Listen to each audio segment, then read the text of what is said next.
Hello everyone, एक बार फिर से आप सभी का स्वागत है हमारे channel current affairs by Ravi पे।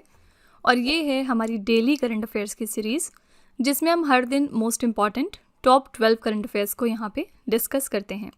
आज की क्लास में हम बात करेंगे 8 नवंबर 2025 के 12 सबसे इम्पॉर्टेंट करंट अफेयर्स के बारे में। और फ्रेंड्स, अगर आप इनमें से किसी भी एग्ज़ाम की तैयारी कर रहे हैं तो ये वाली हमारी क्लास जो है वो आपके लिए बहुत ज़्यादा हेल्पफुल साबित होने वाली है। इस क्लास में हम कोशिश करते हैं कि हम आपका बहुत कम समय लेते हुए मैक्सिमम चीज़ें पढ़ाएं। ना सिर्फ हम उस दिन के करंट अफेयर्स करते हैं बल्कि हम रिवीजन पे भी बहुत ज़्यादा ध्यान देते हैं। ठीक है, तो अगर आप पहली बार हमारे चैनल को विजिट कर रहे हैं तो मैं आपको ज़रूर रिक्वेस्ट करूँगी कि एटलीस्ट 10 से 15 दिन आप हमारी इस क्लास को करके देखें। इसका जो रिजल्ट है वो आप अपने मॉक टेस्ट और अपकमिंग एग्जाम्स में ज़रूर देखेंगे। करंट अफेयर्स के सेक्शन में जो आपका स्कोर है वो इंक्रीज़ होता जाएगा। ठीक है, तो विद दिस नोट चलिए आज की क्लास शुरू करते हैं। और स्टार्ट करने से पहले बस एक छोटी सी इन्फॉर्मेशन है आपके लिए कि हमारी जो अक्टूबर मंथ की करंट अफेयर्स की ई बुक है वो वेबसाइट पर लॉन्च हो चुकी है। साथ ही अगर आप पिछले 8 महीने की करंट अफेयर्स का ई बुक चाहते हैं जिसमें कि जनवरी से लेकर अगस्त 2025 तक के सारे इंपॉर्टेंट करंट अफेयर्स मौजूद हों, तो ये वाली ई बुक भी मिल जाएगी आपको हमारी वेबसाइट www.ravibooks.pdf.com पर। आप यहाँ पर जाकर इनको चेकआउट कर सकते हैं। ये एक छोटा सा सैम्पल है हमारी अक्टूबर मंथ की करंट अफेयर्स की ई बुक का। आप देख सकते हैं कि हर क्वेश्चन को हमने वेल एक्सप्लेन किया है, highlights, important point, static GK और पिक्चर्स का यूज़ करते हुए, ताकि आपको हर क्वेश्चन की प्रॉपर अंडरस्टैंडिंग हो सके और साथ ही आप इन क्वेश्चंस को लॉन्ग टर्म तक याद रख सकें। ठीक है, तो अगर आप इंटरेस्टेड हैं, अगर आप हमारी इन ई बुक्स को परचेज़ करना चाहते हैं तो ये वेबसाइट है, आप यहाँ पर जाकर इनको चेकआउट करिए। चलिए आज की क्लास अपनी शुरू करते हैं और हमेशा की तरह हम शुरुआत करेंगे क्विक रिवीजन के साथ, यानी कि एक दिन पहले हम जो कुछ भी पढ़ते हैं उसको हम एक बार सरसरी निगाह से पहले रिवाइज करते हैं। कल का हमने पहला क्वेश्चन किया था, प्रोजेक्ट चीता के तहत दिसंबर 2025 में भारत में 8 चीते किस देश से लाए जाएंगे। तो प्रोजेक्ट चीता के तहत दिसंबर में भारत में 8 चीते लाए जाएंगे बोत्सवाना देश से। और ये जो प्रोजेक्ट चीता की हम बात कर रहे हैं ये कब स्टार्ट हुआ था? 17 सितंबर 2022 में। ठीक है, 3 साल पहले। फुटबॉल में सेवाओं के लिए इंग्लैंड के राजा किंग चार्ल्स III ने नाइट की उपाधि से किस खिलाड़ी को सम्मानित किया? तो ये हैं डेविड बेकहम। ये इंग्लैंड के पूर्व फुटबॉलर हैं। किस राज्य सरकार ने आधिकारिक तौर पर रोहू लायोरोहिता को राज्य मछली घोषित कर दिया है? तो ये है पंजाब राज्य। प्रो कबड्डी लीग के 12वें संस्करण का खिताब किसने जीता है? दबंग दिल्ली ने। किसको हराकर जीता है? तो इसमें उप विजेता टीम रही पुडेरी पल्टन। ठीक है, अगला है world justice project rule of law index 2025 में भारत को कौन सा स्थान मिला है? हम इसमें 86 पोजीशन पे थे। इसमें कुल 143 कंट्रीज जो हैं रैंक की गई थी और इसमें कुल स्कोर हमारा था 0.49। टॉप 3 देश कौन से थे? डेनमार्क, नॉर्वे और फिनलैंड। वर्ष 2025 में फ्रांस के सर्वोच्च नागरिक सम्मान प्रतिष्ठित Chevalier de la Ordre National du Merite Knight of the National Order of Merit से किसे सम्मानित किया गया? तो आंसर है यहाँ पे सुनील कांत मुंजाल। ये कौन है? ये हीरो एंटरप्राइजेस के हेड हैं। ठीक है, स्वच्छ सर्वेक्षण 2025 में भारत का सबसे गंदा शहर किसे घोषित किया गया है? तो ये था मदुरई। इसके जारीकर्ता कौन है? आवास एवं शहरी कार्य मंत्रालय यानी ministry of housing and urban affairs. Bharat के सबसे गंदे टॉप 3 शहर कौन से थे? इसमें मदुरई पहले पोजीशन पे था, दूसरे पे था लुधियाना, तीसरे पे था चेन्नई। नवंबर 2025 में 1 लाख कलाकृतियों वाले दुनिया के सबसे बड़े पुरातात्विक संग्रहालय ग्रैंड इजिप्शियन म्यूजियम का उद्घाटन किस देश में हुआ? इसका उद्घाटन हो गया है मिस्र में। भारतीय सेना ने रेगिस्तानी युद्ध क्षेत्रों में ड्रोन और काउंटर ड्रोन क्षमताओं की परीक्षण के लिए कौन सा अभ्यास किया? इसका नाम था वायु समन्वय 2। मणिपुर में फसल कटाई के बाद मनाया जाने वाला त्योहार जिसका नाम है चवांग कुट मुख्य रूप से किन समुदायों द्वारा मनाया गया? तो चिन, कुकी और मिजो समुदाय द्वारा। नवंबर 2025 में भारत के मुख्य चुनाव आयुक्त ज्ञानेश कुमार को किस संस्था ने प्रतिष्ठित पूर्व छात्र पुरस्कार से सम्मानित किया? तो ये है IIT कानपुर। और आखिरी प्रश्न था, नवंबर 2025 में रक्षा अनुसंधान एवं विकास प्रयोगशाला हैदराबाद का नया निदेशक किसे नियुक्त किया गया है? तो अंकथी राजू को। ठीक है, ये हमारे most important top 12 current affairs थे कल के। और अगर आप इनको डेप्थ में जाके समझना चाहते हैं, डिटेल में कवर करना चाहते हैं, तो आप हमारा कल का लेक्चर ज़रूर रेफर करिएगा। चलिए आज की अपनी क्लास स्टार्ट करते हैं। देखते हैं पहला क्वेश्चन क्या है आज का। पहला क्वेश्चन है, वर्जीनिया में लेफ्टिनेंट गवर्नर के पद पर पहुंचने वाली पहली मुस्लिम और भारतीय मूल की महिला कौन बन गई हैं? Who has become the first Muslim and Indian origin women to reach the post of lieutenant governor in Virginia? Correct answer यहाँ पे हो जाएगा सी ऑप्शन, गजाला हाशमी। ठीक है, ये first Muslim and Indian origin women है जो कि लेफ्टिनेंट गवर्नर बनी है वर्जीनिया में। ठीक है, गज़ला हाशमी वर्जीनिया की पहली मुस्लिम, दक्षिण एशियाई, अमेरिकी और भारतीय मूल की पहली महिला लेफ्टिनेंट गवर्नर बनी है। गज़ला हाशमी ने निर्णायक जीत दर्ज की है। उन्होंने 14,65,634 वोट यानी 54.2% हासिल किए वोट, जबकि रिपब्लिकन प्रतिद्वंदी जॉन रीड को 12,32,242 वोट मिले हैं। गज़ला हाशमी का जन्म भारत के हैदराबाद में हुआ है। इन्होंने जॉर्जिया सदर्न यूनिवर्सिटी से स्नातक यानी BA की डिग्री प्राप्त करी है। ठीक है, तो यहाँ पे आपका करेक्ट आंसर हो जाएगा गज़ला हाशमी। ये लेफ्टिनेंट गवर्नर बनी है वर्जीनिया में। इसी के साथ ये first Muslim and Indian origin women है इस पोस्ट पर पहुंचने के लिए। ठीक है, यहाँ पे ऑप्शन में कमला हैरिस है। इनकी एक बहुत फेमस किताब आई थी 2025 में, इस वजह से बहुत ज़्यादा न्यूज़ में थी, और इस किताब का नाम है 107 डेज। ठीक है, याद रखिएगा ये कौन है, ये 49th वाइस प्रेसिडेंट है USA की। तो इसी तरह से अगर कोई भी इंपॉर्टेंट पर्सनालिटी कोई किताब लिखते हैं तो वो आपके एग्जाम में डेफिनेटली पूछी जाती है, उसको आपको ध्यान में रखना पड़ता है। ओके, चलिए यहाँ पे हम कुछ चर्चित महिलाओं की लिस्ट एक बार रिवाइज कर लेते हैं, यानी 2025 में ऐसी महिलाएं जो किसी न किसी रीज़न से चर्चे में बनी थी, उनको यहाँ पे हम देखेंगे। पहला है नोबेल शांति पुरस्कार 2025, ये दिया गया है मारिया कोरेना मचाडो को। ये very very very important question है। ठीक है, और इनकी कंट्री भी मैंने आपको याद कराई थी, आपको बताना है कि ये कौन से देश को बिलोंग करती हैं। सारे लोग अपना जवाब कॉमेंट्स में मैंशन करेंगे। अगला प्रश्न है लिथुआनिया की नई प्रधानमंत्री कौन है, ये है इंगा रुगिनियन। मिस वर्ल्ड 2025 बनी सुजाता चुवांगसी। भारत की नई महालेखा नियंत्रक बनी है TCA कल्याणी और ये 29 नंबर की हैं। यूक्रेन की नई प्रधानमंत्री बनी है यूलिया स्विरिडेंको। नेपाल की पहली महिला प्रधानमंत्री बनी है सुशीला कार्की। लगातार 3 बार महिला बैलन डियोर पुरस्कार जीतने वाली दुनिया की पहली महिला खिलाड़ी हैं एताना बोमाती। रेलवे सुरक्षा बल की पहली महिला महानिदेशक हैं सोनाली मिश्रा। कुवैत में भारत की नई राजदूत हैं परमिता त्रिपाठी। अंतर्राष्ट्रीय बुकर पुरस्कार 2025 दिया गया है बानू मुश्ताक को। ठीक है, और इनकी किस किताब के लिए दिया गया है, तो हार्ट लैम्प के लिए। ठीक है, तो ये मोस्ट इंपॉर्टेंट फीमेल्स हैं जो न्यूज़ में थी किसी ना किसी रीज़न से 2025 में। इनकी लिस्ट आपको ज़रूर ध्यान में रखना है। अगला प्रश्न है अंतरिक्ष में कृत्रिम बुद्धिमत्ता आधारित डेटा सेंटर स्थापित करने के लिए किस प्रौद्योगिकी कंपनी ने प्रोजेक्ट सनकैचर शुरू करने की घोषणा करी है। कौन सी टेक्नोलॉजी कंपनी है जिसने कि लॉन्च किया है प्रोजेक्ट सनकैचर, जिसमें बाद ये सेटअप करेंगे artificial intelligence based data centre space में। तो ये इनिशिएटिव है गूगल का। ठीक है, सी ऑप्शन यहाँ पे करेक्ट हो जाएगा। गूगल पृथ्वी की जगह अंतरिक्ष में AI डेटा सेंटर बनाने की तैयारी कर रहा है। इन सैटेलाइट्स को प्रोजेक्ट सन कैचर के तहत लॉन्च किया जाएगा, जो सूरज की रोशनी से बिजली बनाकर आर्टिफिशियल इंटेलिजेंस के कामों को पूरा करेंगे। गूगल इसके लिए सैटेलाइट निर्माता कंपनी प्लैनेट लैब्स के साथ काम कर रहा है। दोनों मिलकर 2027 की शुरुआत में 2 टेस्ट सैटेलाइट्स लॉन्च करने वाले हैं। ठीक है, गूगल की बात करेंगे तो इसकी स्थापना हुई थी 4 सितंबर 1998 को। संस्थापक हैं इसके सर्गेई ब्रिन और लैरी पेज। मुख्यालय है कैलिफोर्निया में और इसकी पेरेंट कंपनी है अल्फाबेट इंक। ठीक है, यहाँ पे करेक्ट आंसर हो जाएगा गूगल। गूगल के बारे में पिछले दिनों एक इंपॉर्टेंट करंट अफेयर्स क्या सामने आया था। गूगल का जो सबसे बड़ा AI डेटा हब है वो कहाँ पे लोकेटेड है, वो है USA में। ठीक है, और पहली बार आउटसाइड USA यानी USA के बाहर ये अपना दूसरा सबसे बड़ा AI डेटा हब इस्टेब्लिश करने वाले हैं हमारे विशाखापट्टनम में। ठीक है, विशाखापट्टनम कहाँ है, आंध्र प्रदेश में। तो ये एक इंपॉर्टेंट करंट अफेयर्स है गूगल से रिलेटेड। अगला क्वेश्चन है नवंबर 2025 में विश्व शांति और सुरक्षा नेता पुरस्कार से किसे सम्मानित किया गया। World peace and security leader award किसको दिया गया है। करेक्ट आंसर है श्री श्री रविशंकर। डी ऑप्शन यहाँ पे करेक्ट हो जाएगा। तो इसके प्राप्त करते हैं गुरुदेव श्री श्री रविशंकर। किसके द्वारा दिया गया, तो बोस्टन ग्लोबल फोरम और AI वर्ल्ड सोसाइटी के द्वारा।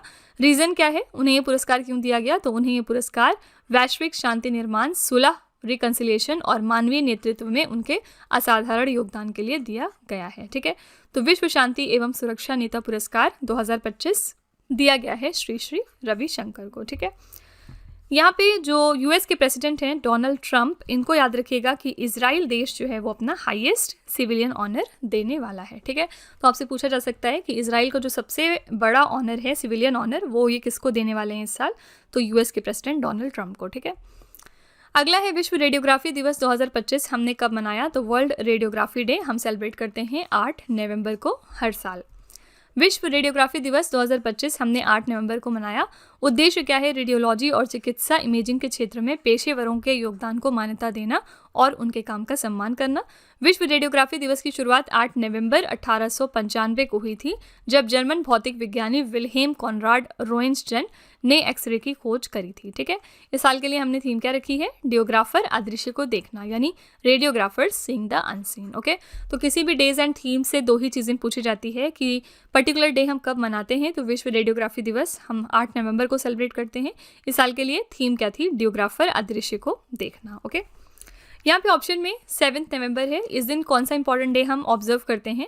तो इस दिन होता है आपका नेशनल कैंसर अवेयरनेस डे। ठीक है, यानी कि हम अवेयरनेस क्रिएट करते हैं कैंसर के बारे में। तो नेशनल कैंसर अवेयरनेस डे अलग है और वर्ल्ड कैंसर डे अलग है। ठीक है, तो वर्ल्ड कैंसर डे हम कब मनाते हैं? वर्ल्ड कैंसर डे होता है हर साल फरवरी मंथ में 4 फरवरी को। ये दोनों अलग अलग डेज हैं, इनको कंफ्यूज नहीं करिएगा। नेशनल लेवल पे कैंसर अवेयरनेस डे होता है 7 नवंबर को और वर्ल्ड लेवल पे कैंसर डे हम मनाते हैं 4 फरवरी को। ठीक है, अगला क्वेश्चन है क्यूएस एशिया यूनिवर्सिटी रैंकिंग 2026 में आईआईटी दिल्ली को कौन सी रैंक मिली है?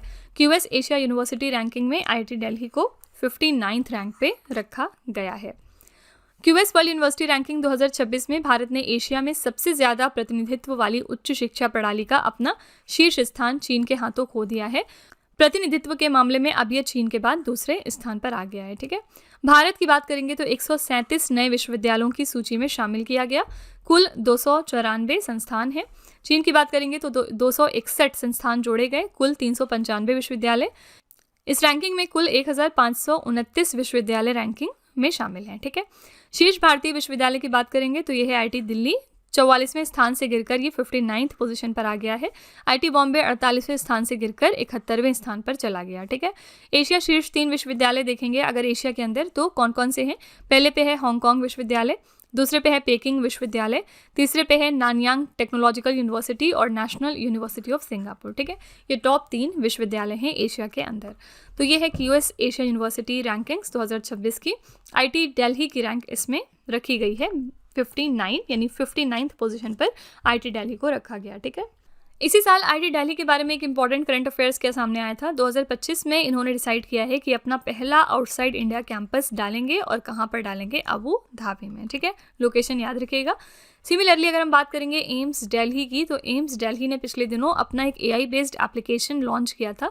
इस एप्लीकेशन का नाम था नेवर अलोन। ठीक है, नेवर अलोन नाम का एप्लीकेशन इन्होंने क्यों लॉन्च किया था? ताकि जो बच्चों के अंदर बहुत ज़्यादा सुसाइड के केसेस बढ़ते जा रहे हैं उन पर कहीं ना कहीं रोकथाम लगाई जा सके। ओके, अगला क्वेश्चन है नवंबर 2025 में वैश्विक हरित हाइड्रोजन सम्मेलन की मेज़बानी कौन सा देश करेगा? ग्लोबल ग्रीन हाइड्रोजन समिट कौन सी कंट्री होस्ट करेगी? आंसर है ए ऑप्शन, भारत।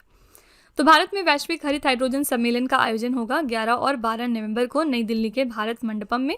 इस सम्मेलन की मेज़बानी भारत सरकार का नवीन और नवीकरणीय ऊर्जा मंत्रालय कर रहा है। ग्रीन हाइड्रोजन से आप क्या समझते हैं?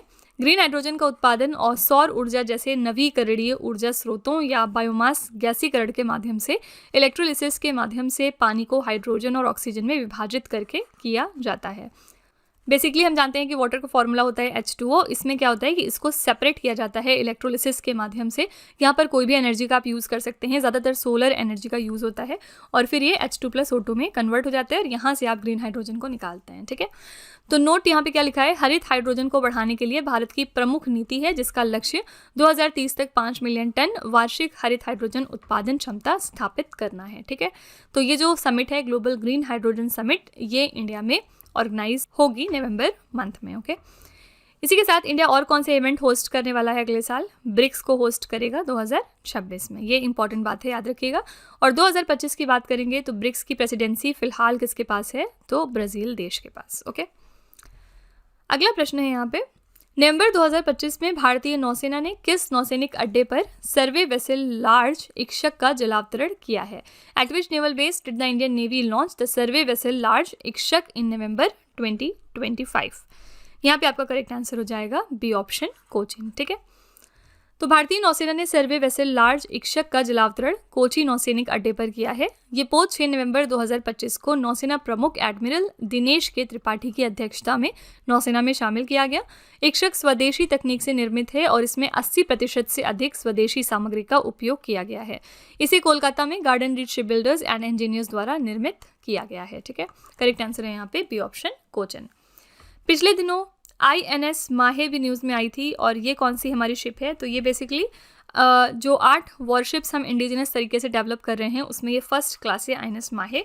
और इसको किसने डेवलप किया है, इसको भी कोचिन शिपयार्ड ने डेवलप किया है। ठीक है, अगला क्वेश्चन है, दादा साहब फाल्के अंतर्राष्ट्रीय फिल्म फेस्टिवल 2025 में most versatile actor of the year का पुरस्कार किसने जीता है। दादा Saheb Phalke international film festival 2025 में most versatile actor of the year का खिताब मिला है अल्लू अर्जुन को। सी ऑप्शन यहाँ पे आपका करेक्ट हो जाएगा। Dada Saheb Phalke international film festival awards की बात करेंगे तो ये कब हुआ था, 29 और 30 अक्टूबर को। कहाँ पर हुआ था, मुंबई में हुआ था। और यहाँ पर मुख्य विजेता की ये सूची है। सर्वश्रेष्ठ फिल्म साबित हुई स्त्री 2। सर्वश्रेष्ठ अभिनेता थे इसमें कार्तिक आर्यन। सर्वश्रेष्ठ अभिनेत्री थी कृति सेनन। सर्वाधिक विविधतापूर्ण अभिनेता साबित हुए अल्लू अर्जुन। सर्वाधिक विविधतापूर्ण अभिनेत्री साबित हुई साई पल्लवी। इस वर्ष की बेहतरीन फिल्म मानी गई कल्कि 2898 AD को। इस वर्ष के निर्माता हैं दिनेश विजान। सर्वश्रेष्ठ निर्देशक साबित हुए हैं कबीर खान। समीक्षकों की पसंद की सर्वश्रेष्ठ फिल्म है लापता लेडीज। क्रिटिक्स बेस्ट एक्टर का अवार्ड दिया गया विक्रांत मैसी को। आलोचकों की सर्वश्रेष्ठ अभिनेत्री साबित हुई नीतांशी गोयल। सर्वश्रेष्ठ अंतर्राष्ट्रीय फीचर फिल्म का अवार्ड मिला एमिलिया पेरेस को। ठीक है, ये पूरी लिस्ट है, इसमें से कुछ भी आपके एग्जाम में पूछा जा सकता है regarding Dada Saheb Phalke international film festival award. इसको ध्यान में आपको रखना पड़ेगा। ठीक है, इसी के साथ यहाँ पर शाहरुख खान और विक्रांत मैसी हैं। बहुत सारे लोग इसमें कंफ्यूज कर जाते हैं क्योंकि हमने 71st नेशनल फिल्म अवार्ड के बारे में भी पढ़ा हुआ है। ठीक है, और इसमें हमने पढ़ा था कि जो बेस्ट एक्टर का अवार्ड है वो 2 लोगों को मिला है। पहले हैं शाहरुख खान और दूसरे हैं विक्रांत मैसी। शाहरुख खान को इनकी किस मूवी के लिए मिला था, जवान मूवी के लिए, और विक्रांत मैसी को 12th फेल मूवी के लिए मिला था। तो ये जो है बेस्ट एक्टर साबित हुए थे 71वें नेशनल फिल्म अवार्ड्स के दौरान। ठीक है, अगला क्वेश्चन है, नवंबर 2025 में CBSE का पहला अंतर्राष्ट्रीय सहोदय सम्मेलन और 31वां वार्षिक सम्मेलन कहाँ पर आयोजित हुआ है। तो फर्स्ट इंटरनेशनल सहोदय कॉन्फ्रेंस और 31st एनुअल कॉन्फ्रेंस CBSE की ऑर्गेनाइज करी गई है दुबई में। ठीक है, बी ऑप्शन यहाँ पे करेक्ट है। केंद्रीय माध्यमिक शिक्षा बोर्ड यानी CBSE का पहला अंतर्राष्ट्रीय सहोदय सम्मेलन और 31वां वार्षिक सम्मेलन 4 और 5 नवंबर को दुबई UAE में आयोजित किया गया। इसमें मुख्य विषय क्या था, सहयोग, नवाचार, समग्र शिक्षा और राष्ट्रीय शिक्षा नीति 2020।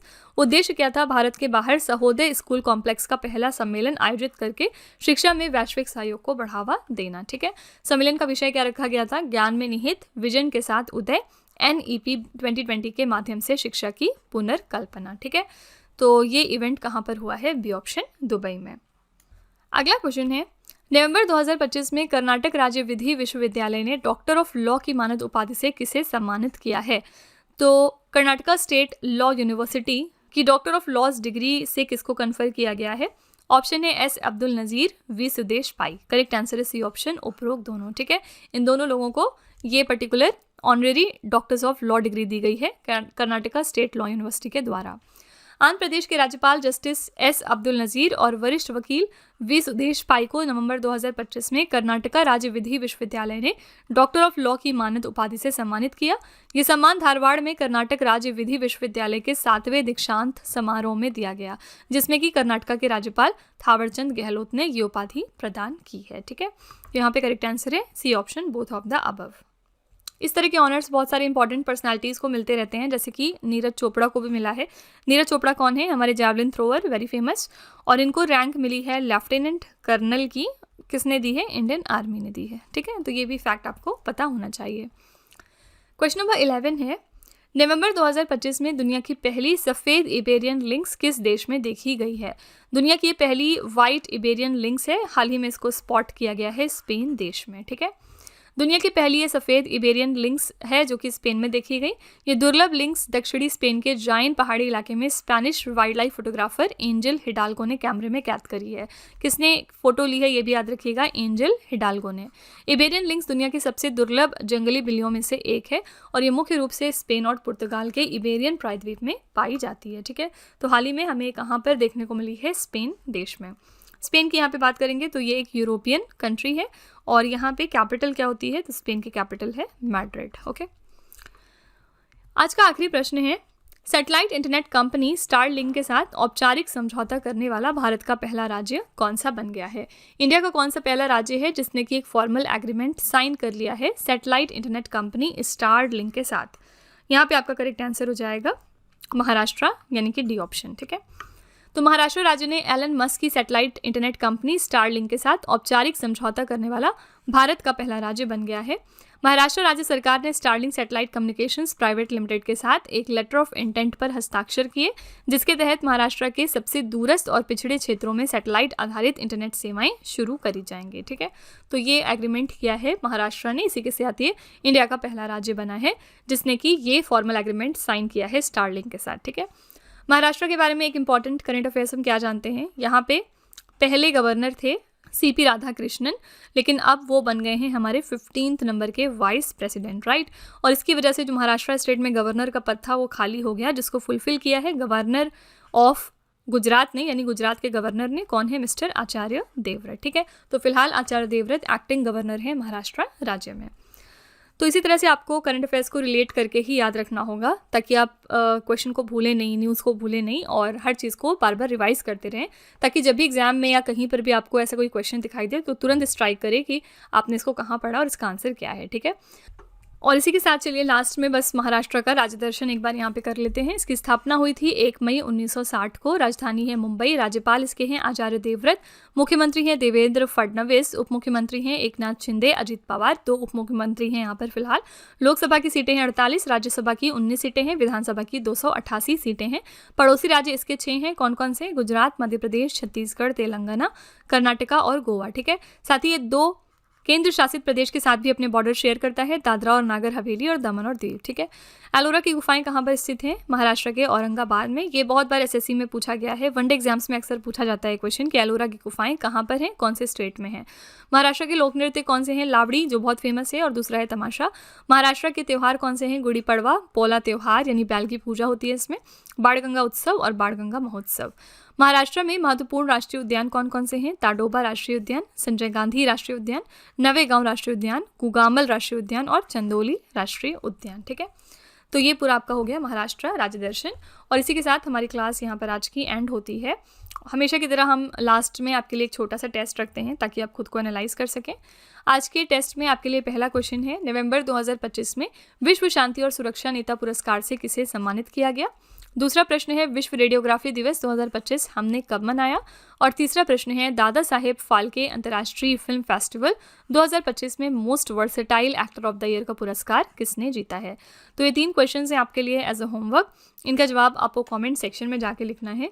और इसी के साथ फ्रेंड्स हमारी क्लास यहाँ पर एंड होती है। आई रियली होप कि आपको क्लास पसंद आई होगी और आप अपना फीडबैक कमेंट सेक्शन में ज़रूर लिखिएगा। साथ ही अगर आपको लगता है कि इसमें कुछ इम्प्रूवमेंट की ज़रूरत है तो आप वो भी लिख सकते हैं कमेंट्स में, हम उसको डेफिनेटली रिव्यू करेंगे। ठीक है, तो इसी तरह के बेस्ट क्वालिटी कंटेंट और अच्छी प्रिपरेशन के लिए हमारे चैनल के साथ जुड़े रहिए।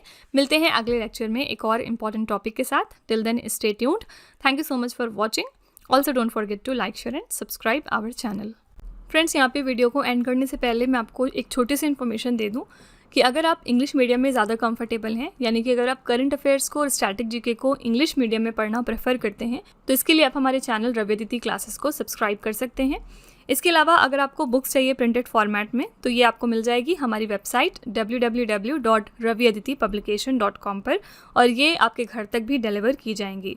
तो फिलहाल आपके लिए हमने लॉन्च किया है जीएस का 1 लाइनर 25,000 प्लस एग्जाम फैक्ट का बुक, जहाँ पर सभी इंपॉर्टेंट क्वेश्चंस को हमने कवर किया है। साथ ही यहाँ पे आपको जनरल साइंस, जीके और एनसीईआरटी के नोट्स वगैरह भी मिल जाएंगे।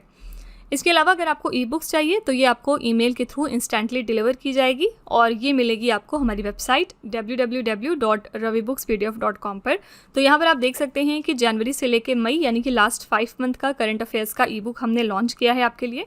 इसके अलावा मंथली और ईयरली ई बुक्स भी मिल जाएंगी। साथ ही 11,000 प्लस जीके जीएस का बुक भी आपके लिए अवेलेबल किया गया है। ठीक है, तो अगर आपको इनमें से कोई भी ई बुक चाहिए तो इस वेबसाइट पर जाके आप इनको परचेज कर सकते हैं। साथ ही ये हमारा मोबाइल एप्लीकेशन है जिसका नाम है रवि स्टडी ऐप। अगर आपको इस वीडियो का फ्री PDF चाहिए तो आप यहाँ पर जाके इसको डाउनलोड कर सकते हैं। इस एप्लीकेशन में और भी चीज़ें हैं आपके लिए, जैसे कि GS की टेस्ट सीरीज़, करंट अफेयर्स के नोट्स, यूट्यूब के वीडियो नोट्स, करंट अफेयर्स की ई बुक्स, GK GS की ई बुक्स एट्सेट्रा। ठीक है, तो आप इस एप्लीकेशन को डाउनलोड करके फर्दर एक्सप्लोर कर सकते हैं। और सभी वीडियोस और ई बुक से रिलेटेड जो अपडेट्स हैं वो आपको मिलेगी हमारे Telegram channel current affairs by Ravi पर। तो इसको भी आप ज़रूर ज्वाइन कर लीजिएगा, जिससे कि आप हमारे सारे न्यू लॉन्चेस से अपडेटेड रहें। ठीक है।